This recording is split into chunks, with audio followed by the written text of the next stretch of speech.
If someone had told me the history and said this boy is blowing up mailboxes, I would have said totally makes sense. Right. I mean, losing your mom at that age is horrific, and the anger, it's got to come out and it's got to go somewhere. Right. So that's how yours was coming out.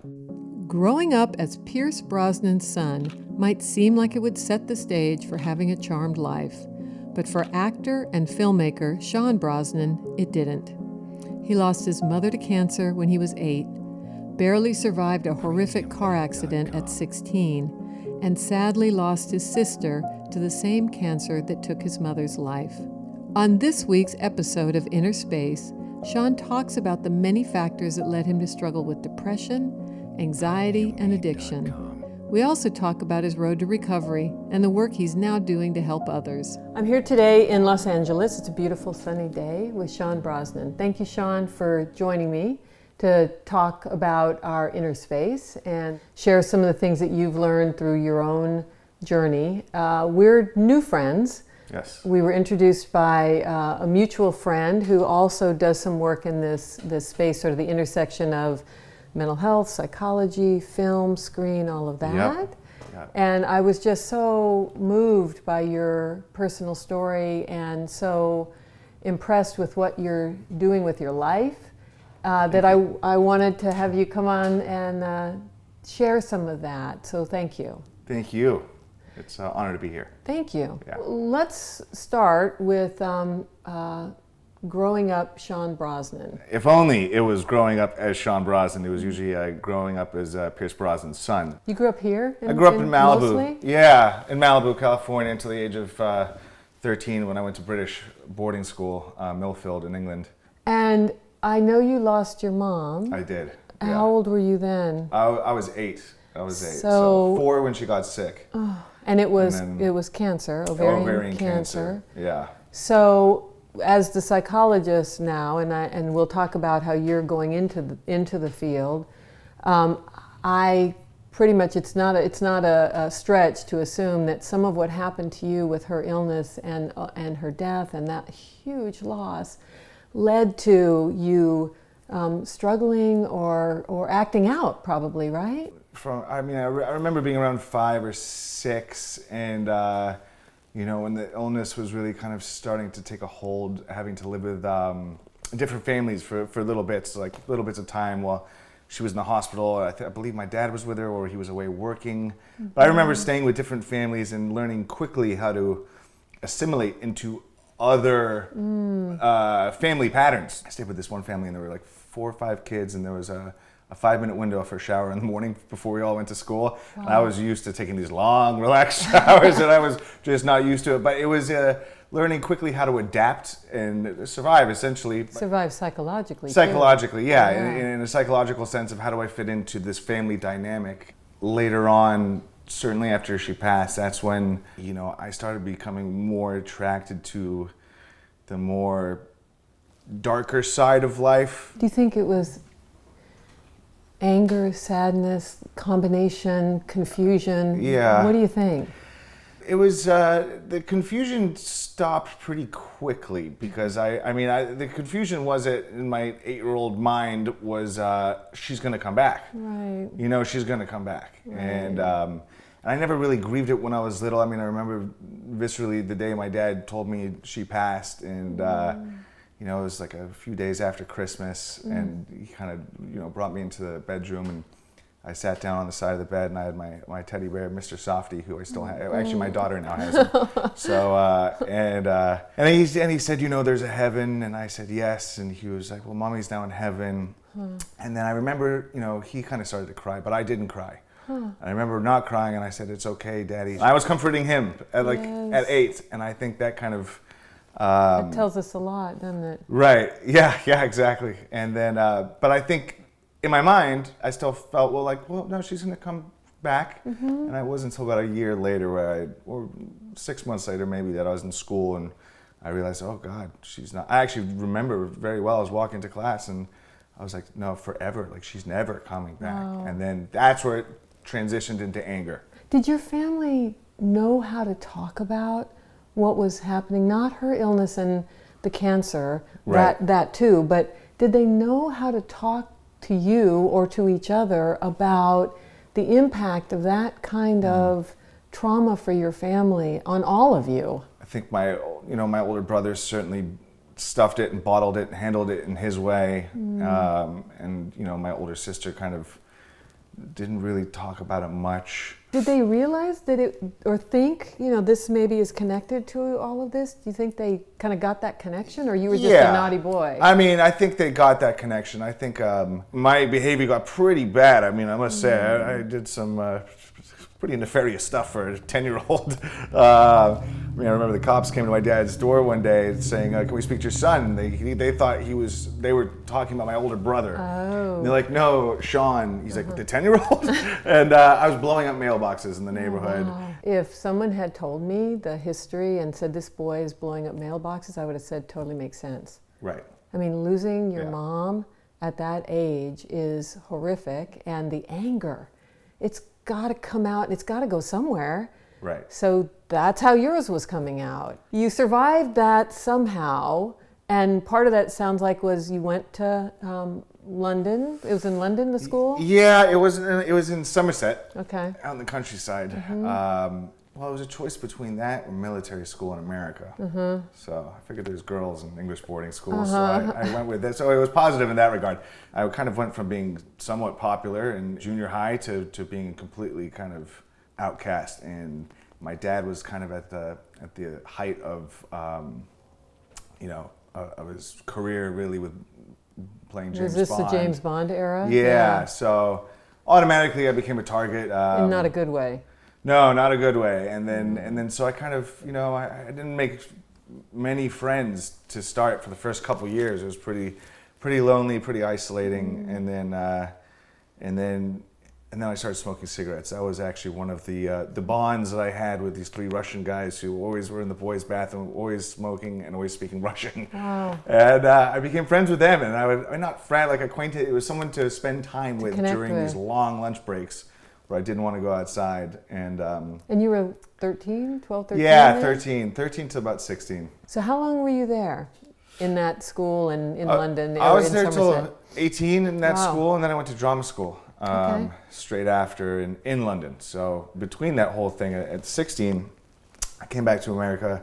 I came back to California, came back to Malibu around Easter for the holidays, and got in a really bad car accident. You were driving? I was not driving. I was in the bed of a pickup truck of a Chevy Bronco. I remember them, yes. Yeah, we drove off a 250-foot cliff. Oh my Lord. Off of Kin and Doom.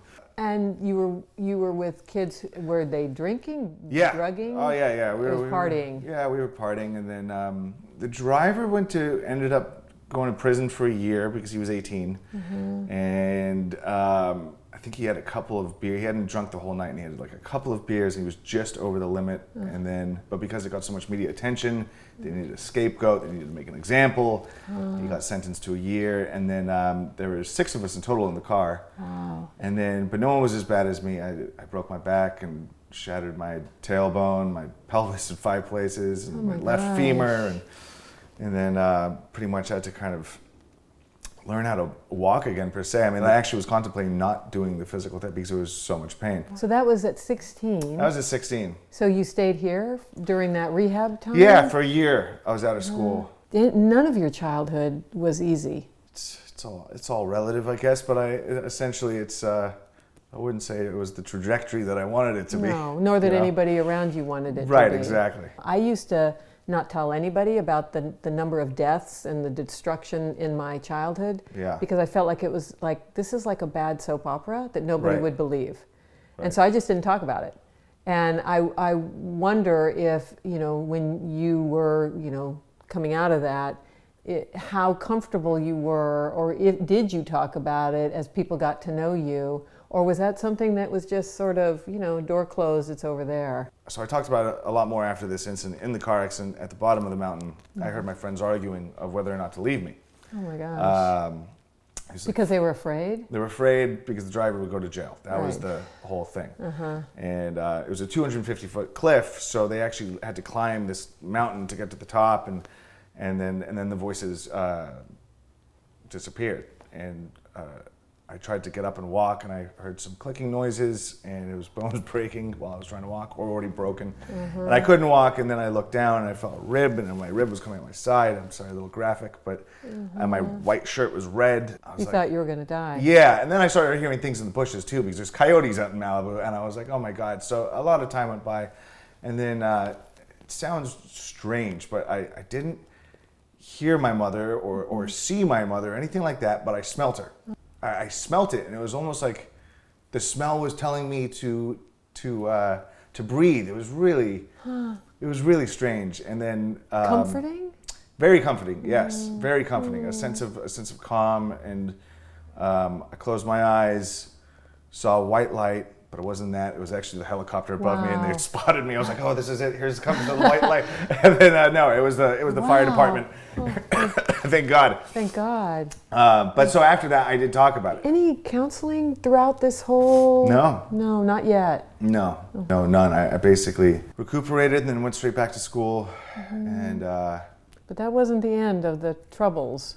No. That was kind of the beginning, really. Because I tasted opiates for the first time inside the hospital. So when did that begin? I was like a drug connoisseur. I never really stuck with anything, just with one substance or anything like that. Kind of whatever you had, I would take. Alcohol was the one thing that kind of, stayed with me throughout my... And that was like when you got 16, 17, 18, like... Oh, yeah. I mean, Right. once I was in England, it was, we would get slips for the school bar at 16. Everyone seemed to drink responsibly, though. That was the strange thing, and I was the only one collecting other people's tickets, trying to get as many as I could. And then I think about it, especially after the accident, it all makes sense that it really kind of stepped up a notch, and then cocaine was like a very common. Easy access. Yeah, everyone was doing it. And actually, I hear, because I have a daughter who just graduated from college, one heading in, Right. so I have a lot of connections. It still is here. Quite easy, accessible in that age range, Right. sadly. Yeah. So what happened to you then? After school, I went to drama school, which was great because drinking and drugs are completely accepted in drama school. It's not really, but it's everyone's. But it's part of the lifestyle. It is, Yeah, absolutely. Absolutely. I think It's one of the high risk factors Yeah. for people in the whole entertainment space. Right. It is part of the culture, and if you're For vulnerable, you're going to be. It's going to be very hard to manage that, right? Yeah. Yeah. And that, that was one of the things where I did really well in drama school, and I think I went into it because I do love acting. I know it very well, obviously, and but it was one of those things where it was like, oh, well, my dad's an actor, and I didn't really know. I was kind of aimlessly, I wasn't really good at sports. I kind of was good at sports, but I wasn't good on teams. And like academically, I was good, but moving from America to England, all of a sudden, my history changed. The way they do math, they even call it maths. It all changed. Everything was changed. So it was just I started to fail. For the first time, I was always doing well academically, and then all of a sudden in England, so I kind of gave up. So I kind of figured, oh well, I'll go into the theater, and I found refuge within the theater because I felt like, oh, this is my tribe, okay, and plus they all smoked cigarettes and drank, and it was just this kind of hard lifestyle, yeah.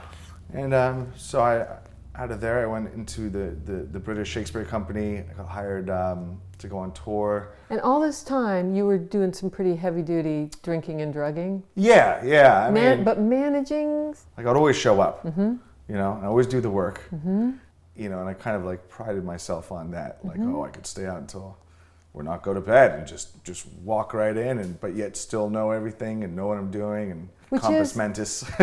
Which is a really, I think, important part about what was you underneath all of that. Right. The responsible and capable and competent and studied and all that.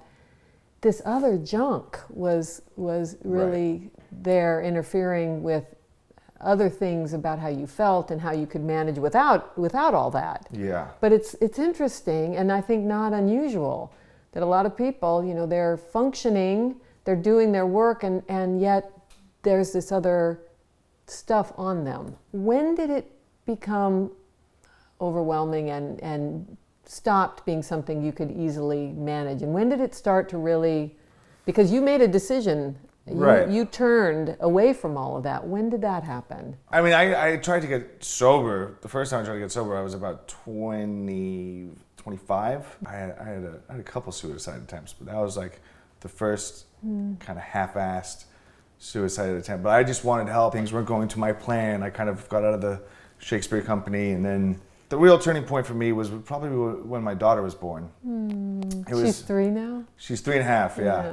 So it was around the time, because my sister passed as well of ovarian cancer, which my mother died of, and there's lots of kind of synchronicities there of they were both sick for 4 years. My sister left an 8-year-old son. They were both around the same age. Another horrible loss. And yeah. trauma. So it was around so I had a bit of time before my sister passed. Like I had like a year and a half of, sobriety, and then after she died, I drank on the plane on the way there. Did you know what you were doing? Like, was it I can do this and then I'll stop? Well, I mean, the insidious part of the disease is that I almost use it as an excuse. Like, it was almost like, oh, good. Which sounds terrible to say, but that's that addict in me going, fucking yes, I can come have out. a drink, right. Yeah, and then no one would blame me for Right. drinking right now, Right. So then she passed away. Yeah, she passed, and then I tried to pull myself together, and I did. I think I got another year. Like, I went out that time, ended up in the Heathrow jail cell, brother yelling at me the whole way there. And then I kind of pulled myself together and then got another year. And within that year, got married, did another TV series, drove from LA to Toronto, and then down to New York, and then back to LA.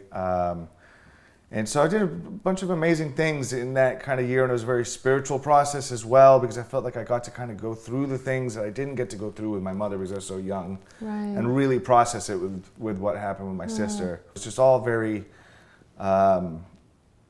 free. Yeah. And it felt great timing to have the space and time to do what you needed to do. Yeah, and then I made another movie. And kind of went out during the movie. I started drinking again not during the film, after the night we wrapped. So these highs and lows, right? Those are really dangerous times. The funny thing was, I actually didn't see even wrapping the movie, it was like a relief. And it wasn't, but it was more, I kind of felt a little empty a little bit, just a bit like, well, now what? Now what? Yeah, it's after the party. Yeah, and that's the kind of thing where I like the consistency of life. So, of like having goals that you can keep shooting for and keep attaining. Yes, and structure. Structure, exactly. Yes, which, by the way, that's what parents provide just by existing, and you lost that. You didn't have that. You literally had to go live in other families because your mom was so sick and your dad had to take care of her and his travel. So the one sort of key thing that helps kids feel that safety around them, you didn't get. So it's no wonder that when you didn't have it, you felt, like you said, sort of lost, drifting, empty. Yeah. And it sounds like then a relapse again. So during that period when I did relapse, my wife was pregnant. And then she gave birth to my daughter 2 years later after my sister died, but it was on the same date and the same exact time that my sister passed. Wow. At 1:03 a.m., yeah. And which I didn't actually even realize until my brother pointed it out after the fact. And then that was it. And then I got sober. 3.5 years ago. Yeah. Does it feel like you're done? Yeah, I mean, it does. I never like to rule it out. Right. I never like to...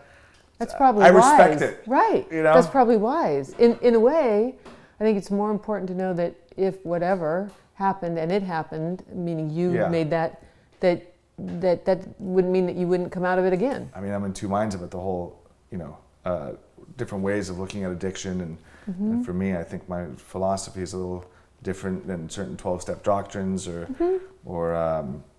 I've kind of found something that has worked for me to this point. Thank God. But it's been a lot of trial and error. Yeah. And And we all have them. Yeah. We all do. Wherever we are on the continuum or whatever our things are that affect us, we all have them. So thank God that you, and good for you, that you figured it out with not a whole lot of assistance, which leads me to the last sort of chunk of what I want to talk to you about before we say goodbye. Yeah. Which is you've made a decision and are working on a plan. You're still doing the movie part screenwriting you were talking about, it sounds like that's always going to be a part of life, but you're also entering the mental health profession. I am. That's so exciting. Yes. So, I mean, in the last year and a half, I sort of started not finding as much meaning in what I was doing within the film industry. The only other thing that I knew was addiction, really. So I was like, okay, I think I have a bit of time now. I think I want to, start from the ground up. And so I started as a resident advisor, as a tech, as people call them, at a treatment center. But then I was like, okay, well, where does this lead, and what do I do? And I basically started listening to like Dr. Gabor Mate and a few other people. Started reading some books on Jung and Carl Rogers, and then just things that people who suggested for me to read, and then Alice Miller's The Drama of the Gifted Child. Great book for any of you. Yeah. It's a really fantastic very book. powerful. Opened up my eyes. I was like, oh, that makes so much sense. Makes so much sense. Yes. So it was through that I realized I kind of wanted to become a clinician and a psychologist. So much like yourself, So I'm thrilled that you're going to be joining the field. Yes. So that's kind of what I want to do, and I'm still kind of don't know exactly in what area. Right now I'm in addiction, but I really want to work with grief and loss. And yes. Boy, you would have a lot to bring to that. Yeah. I'm about to volunteer for working with children or young adults who have been affected by cancer or have cancer. Wow. So have lost a parent or a sibling to cancer, or actually have cancer. Wow. It's called Walk with Sally. I have two last questions for Yeah. you. One is, you have really traveled an amazing journey, and it sounds like learned a tremendous amount, which is now guiding you and leading you to do some new and I believe will be incredibly rewarding things for you personally, and as a mom and a child psychologist, it's going to allow you to give so much to your daughter. Yes. Which is amazing and lovely. What works for you today? What works for you to take care of your inner space and take care of that part that other people don't see? I would love to say, like, automatically, I think because I've said it so much working in treatment, meditation. But I'll be honest, actually, meditation has only really started for me in the last 6 months. Like, I've really made it a discipline to meditate for half an hour in the morning. And so far, that's been an amazing improvement in my life. Just in the last 6 months, I'm a lot more calm, a forgiveness of myself, of those around me, and definitely like a spiritual connection. Dare I say God. But definitely kind of having some intuition of when I need to kind of slow down. Staying connected with other people and with the right people. When I mean the right people, I mean the other people who are on a higher vibrational frequency that are operating for the best interests of those around them, and not just themselves.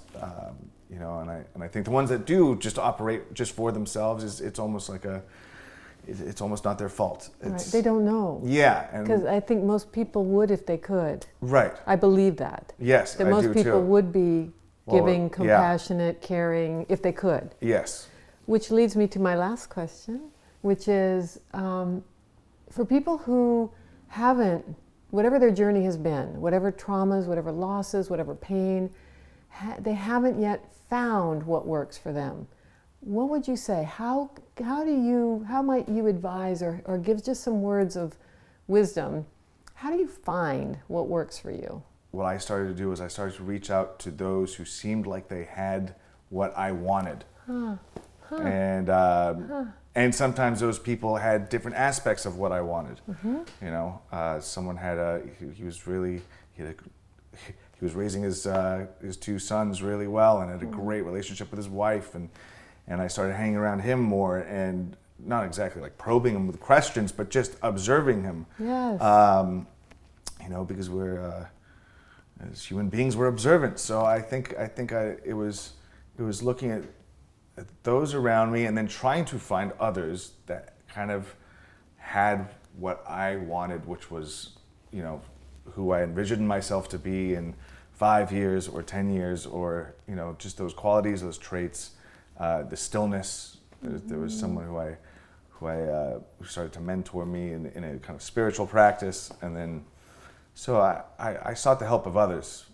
It was beautiful the way you describe it, and I think that's very helpful for people that will listen to this, that will watch this interview, because they're all around us. Yeah. And if you know that, wow, I may not know how to get to where I want to be, whatever that one is, I may not even know what I want, I just know I don't want this. Right. If you find someone who maybe has a piece of that, maybe that'll be helpful to you. I think the other thing as well, which I asked myself was, which was a really hard question, which is one of the reasons why I got out of making movies for the most part as my primary kind of thing that I do. I just said, is this meaningful? Is it meaningful to me, and is it meaningful to those around me? And then, and that was kind of the starting point of, is this meaningful? I love that. I'm going to steal both of those. Is that okay? Okay, perfect. Thank you. Yes. Well, thank you, Sean. Thank you so much. I'm excited to follow your journey.